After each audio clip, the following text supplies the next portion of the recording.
Hello everyone, this is me Therese and welcome to another tutorial.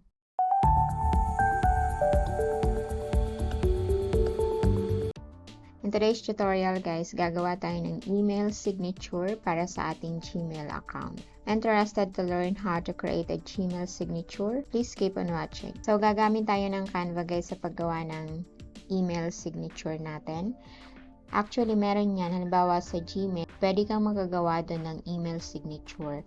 Pero, konti lang yung features niya para ma-customize mo yung magiging email signature mo. So, parang boring. So, gagawin natin dito siya sa Canva para mas mapaganda natin. So, ito yung ginawa kong sample, guys. Ito yung email signature. And then, kapag nag-send ka ng email, ito yung makikita ng recipient sa bandang baba ng email mo. Okay, let's create another one. So, maraming design na pwede mong gawin. Search ka lang sa YouTube, email signature, and then magkumuha ka doon ng idea kung ano yung design na gusto mo. So, how you can add this one, you can just grab frame here. Ito yun siya. Okay? Then, can grab a photo, for example, women.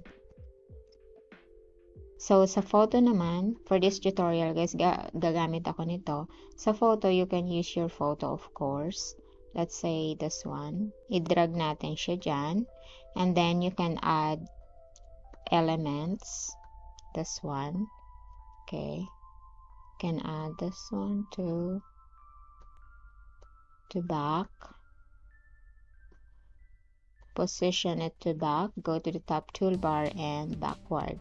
You can change the color to your brand color. For example, you want green or you want this one. So it's up to you guys, okay? And then if you want to add more, this one, the thin line, you can add more and then you can change the color. This one. You can add like that. You can add now your details. You can put your name, go in here, add text, then add a heading. You can add your name. Okay, so let's say Maria Therese Avila. Okay, can put in here. You can change the font from here. You can change the font you like. Let's say this one, Maria Teresa Avila. Okay. And then you can add a subheading and then yung work, for example, freelancer. Okay. You can make it like this or no. Okay, then again, you can change the font you like. Then you can add your mobile number and your email. And then if you have Skype, if you have WhatsApp, and if you want to include it there, you can include. For example, elements for WhatsApp icon. You can change the color guys to your brand color. Let's say, gagawin natin siyang ganito na lang para, ayan, para ka-color ng natin. For number, this one, can grab in here. Then you can reduce the size. Parehas niya siya dyan. And then, change the color. Okay. Right, and then this one, change natin siya dito. Then the mail icon. Okay, can add it here. Reduce the size. Can put there. Okay, align na ba siya? Okay, then change the color. And then you can input your WhatsApp number, your mobile number, and then your Gmail. You can input like this one. And then dito naman, duplicate natin yan. And then dito, duplicate it again. Then, ilagay nyo dyan yung Gmail nyo. Like, maria@gmail.com. Okay.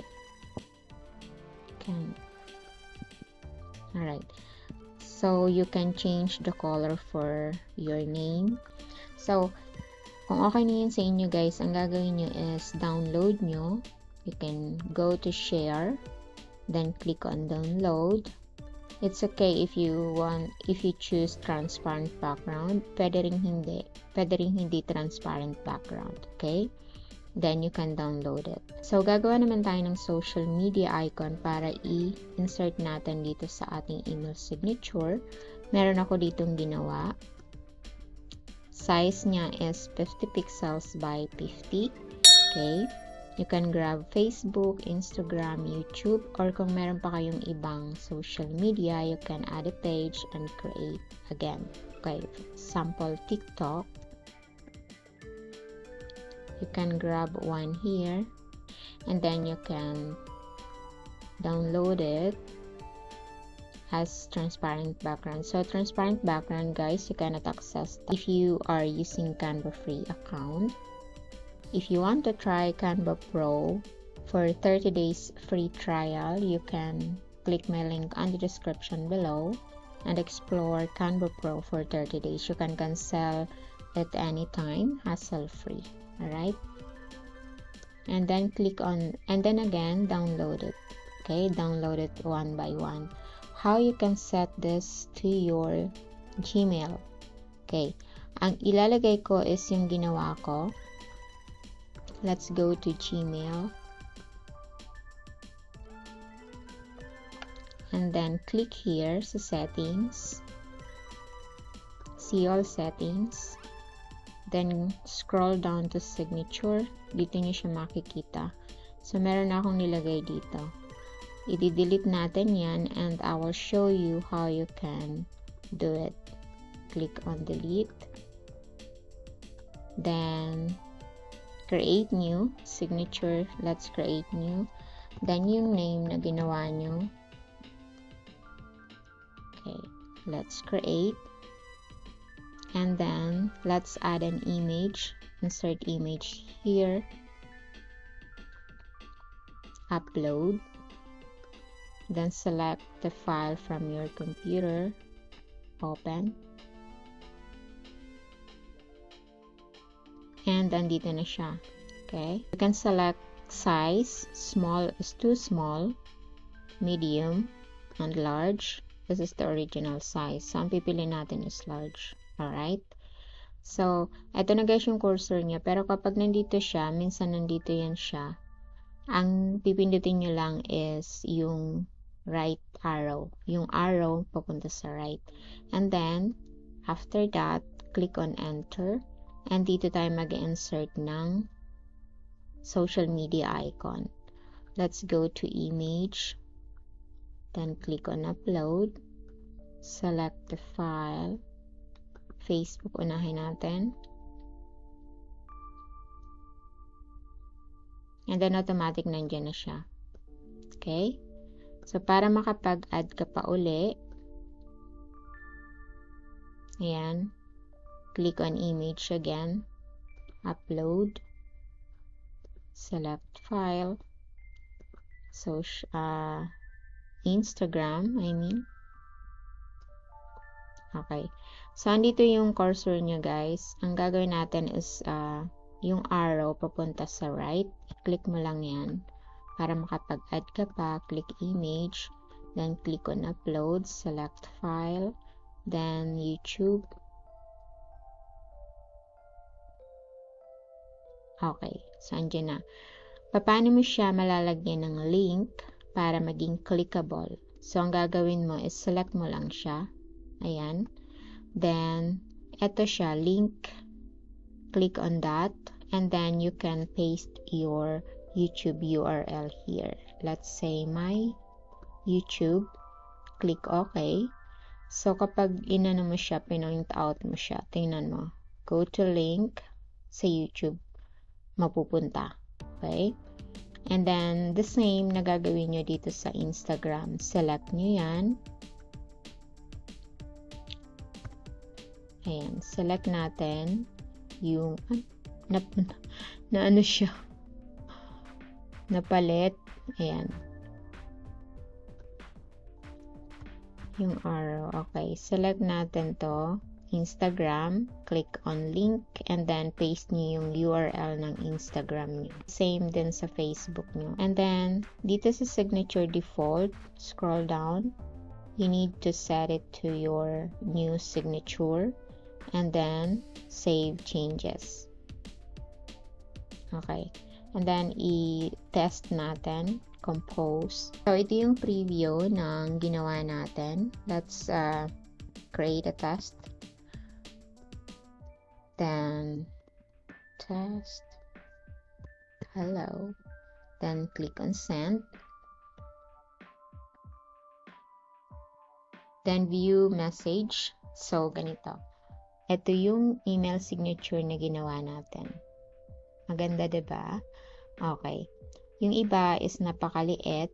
Pwede nyong liitan yan if you want, pero mas okay na tong ganito. That's it guys, and how you can create email signature here in Canva. Pwede mo siya ma-customize and malagyan ng mga social media links na clickable siya. Wait guys, ipapakita ko pala sa inyo kung clickable ngayon.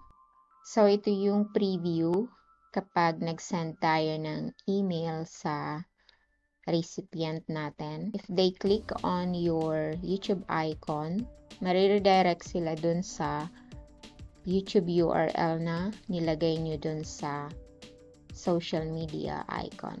Okay?